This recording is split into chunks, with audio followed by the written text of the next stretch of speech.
আসসালামু আলাইকুম। নির্বাচনের তারিখ কবে ঘোষণা হবে জানালেন ডক্টর ইউনূস।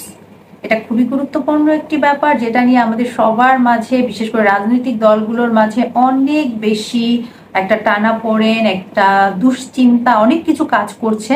তো উনি কিন্তু বলেছেন যে কবে নাগাদ নির্বাচনের তারিখ ঘোষণা করা হবে তা খোলাসা করেছেন অন্তর্বর্তীকালীন সরকারের প্রধান উপদেষ্টা ডক্টর ইউনূস। তিনি বলেছেন যখন সবাই একটি রাজনৈতিক ঐকমত্যে পৌঁছবে এবং ভোটার তালিকা প্রস্তুত হবে, তখনই নির্বাচনের তারিখ ঘোষণা হবে। যুক্তরাষ্ট্রের স্থানীয় সময় মঙ্গলবার আন্তর্জাতিক মুদ্রা তহবিলের পরিচালক ক্রিস্টিনা জর্জিয়াফার সঙ্গে বৈঠকে এমন তথ্য জানান ডক্টর ইউনূস। আইএমএফ এর প্রেসিডেন্টকে প্রধান উপদেষ্টা বলেন, বর্তমান সরকার 6টি কমিশন গঠন করেছে। এসব কমিশনের কাজ হলো নির্বাচন, বেসামরিক প্রশাসন, পুলিশ, বিচার বিভাগ, দুর্নীতি বিরোধী ব্যবস্থা এবং সংবিধানের প্রয়োজনীয় সংস্কারগুলো খুঁজে বের করা এবং তা অবহিত করা। তিনি বলেন, কমিশনের দেওয়া প্রস্তাব সম্পর্কে রাজনৈতিক দলগুলোর সঙ্গে আলোচনা করা হবে। যখন সবাই এসব সংস্কার নিয়ে ঐকমত্যে পৌঁছবে এবং ভোটার তালিকা চূড়ান্ত করা হয়ে যাবে, তখনই নির্বাচনের তারিখ ঘোষণা করা হবে।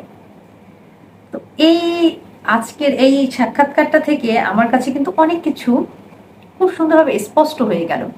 যেমন সব রাজনৈতিক দলগুলো বারবার বলছে যে কেন নির্বাচনের তারিখ ঘোষণা করা হচ্ছে না, কিংবা কোনো রোডম্যাপ দেওয়া হচ্ছে না।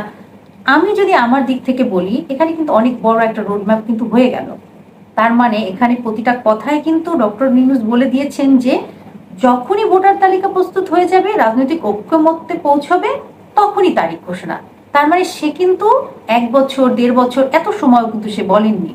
আবার উনি 6টি কমিশন গঠন করেছেন, সব কমিশনকে কিন্তু উনি একটা সময় দিয়ে দিয়েছেন। তো সেই সময়টাও খুব বেশি না।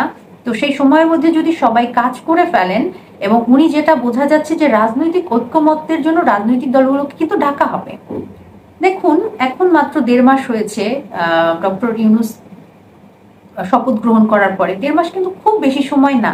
হ্যাঁ, এটা সত্যি যে বিভিন্ন প্রশাসনের বিভিন্ন জায়গায় কাজ করছে না বলে সবার মধ্যে একটা অস্থিরতা, একটা দুশ্চিন্তা তৈরি হয়েছে। এ কারণেই বেশি বেশি সব দলই এখন কম বেশি, আমি খেয়াল করে দেখেছি, বিএনপি, জামাত, অন্যান্য যে ছোট দলগুলো, প্রায় সবাই কিন্তু এখন নির্বাচন নিয়ে বারবার বলছেন যে যত দ্রুত সম্ভব নির্বাচন দিয়ে দেওয়ার, কারণ সবকিছু এই অন্তর্বর্তীকালীন সরকার ওভাবে সামলাতে পারছে না। কিন্তু একটা জিনিস কিন্তু এখানে স্পষ্ট হয়ে গেল ডক্টর ইউনূসের কথা থেকে, যে উনি দীর্ঘদিন এই ক্ষমতা উপভোগ করার জন্য বসে নেই, কিংবা উনি এই ক্ষমতার জন্য বসে আছেন দিনের পর দিন, একটা টাইম লাইন বলা কিছুই কিন্তু উনি বললেন না। উনি কিন্তু অল্প কথাতে অনেক কিছু বুঝিয়ে দিলেন যে সব রাজনৈতিক দল ঐকমত্যে পৌঁছাবে কিভাবে। এখন রাজনৈতিক দলের কাছ থেকে কথা আসতে পারে যে আমাদের তো এখনো ডাকা হয়নি। এই জায়গাটাও উনি যেটা বোঝা যাচ্ছে যে এখন ডাকা হবে। এই যে কমিশনের কাছে দায়িত্ব দেওয়া হয়েছে, ওনারা যখন একটা, বিশেষ করে এখন যে নির্বাচন কমিশন আছে, এটা নিয়ে তো গতকালকে কিন্তু বিএনপির মহাসচিব ফখরুল ইসলাম আলমগীরও বলেছেন যে এখন যে নির্বাচন কমিশনটা আছে, এটা দিয়ে তো নির্বাচন হবে না, এটা তো অবশ্যই সংস্কার করেই নির্বাচন করতে হবে। সে কিন্তু ওয়াকারুজ্জামানের দেয়া 1.5 বছরকেও খুব বেশি অযৌক্তিক বলেননি। ওনার সাক্ষাৎকারটাও আমি দেখেছি, উনি বলেছেন যে হ্যাঁ, একটা সময়ে 1.5 বছর অনেক বেশি মনে হলেও এটা খুব বেশি অযৌক্তিক সময় না, এবং সময় তো একটা লাগবেই, কারণ এই নির্বাচন কমিশনের অধীনে কিন্তু নির্বাচন সম্ভব না। সেই জায়গার সংস্কার লাগবে।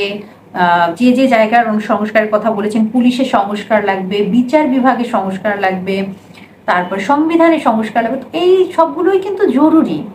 এখন যদি আমরা চিন্তা করি, স্টেপ বাই স্টেপ যদি দেখি, তাহলে কাজগুলো কিন্তু ডক্টর ইউনূসের তরফ থেকে ঠিক মতোই হচ্ছে। উনি প্রথম 1 মাস নিয়েছেন সবকিছু দেখার জন্য, এরপরে উনি 6টি কমিশন গঠন করেছেন। তারপর সেই কমিশনের কাজটা কিছুটা যখন এগিয়ে আসবে, তারপর উনি শুরু করবেন রাজনৈতিক দলের সাথে সংলাপ, এবং রাজনৈতিক দলের সাথে সংলাপের পরে যখন ঐকমত্যে পৌঁছাবে, এই সময়ের মধ্যে আবার ভোটার তালিকাও হালনাগাদ করা হবে। সবকিছু যখন একদম তৈরি হয়ে যাবে, তখন নির্বাচন হবে। এটা কিন্তু অনেক কিছু সুস্পষ্ট। যে দিনের পর দিন উনি এই ক্ষমতা আঁকড়ে ধরে বসে থাকবেন তা কিন্তু না। আমি যখন কথা বলছি, অনেক কিছুর সাথে মিলিয়েই বলছি, সবসময় যে একদম ডক্টর ইউনূসের পক্ষে বা ওনার সমর্থনেই কথা বলবো এমন না। কিন্তু এই সাক্ষাৎকার থেকে এতটুকু অন্তত বোঝা যাচ্ছে যে উনি সবকিছু সুস্পষ্ট করেছেন যে এই জিনিসগুলো শেষ হওয়ার পরেই নির্বাচনটা হবে। আর এখন যে কোনো রাজনৈতিক দলকে যদি জিজ্ঞেস করা হয় যে এই সংস্কারগুলো ছাড়া যদি নির্বাচন হয় তারা রাজি কিনা, আমার মনে হয় না তারা কেউ রাজি হবেন। ইতোমধ্যে আমি দেখেছি ফখরুল ইসলাম আলমগীর বলেছেন যে হ্যাঁ, এই নির্বাচন কমিশনের অধীনে তো নির্বাচন সম্ভব না, এটার সংস্কার অবশ্যই লাগবে। তো সবকিছু মিলিয়ে অনেক সুন্দর একটা নিউজ জানা গেল যে নির্বাচনের তারিখ কবে ঘোষণা হবে, সবকিছু বিশেষ করে সব রাজনৈতিক দল ঐক্যমত্যে পৌঁছালে এবং ভোটার তালিকা হালনাগাদ হলেই নির্বাচন হবে।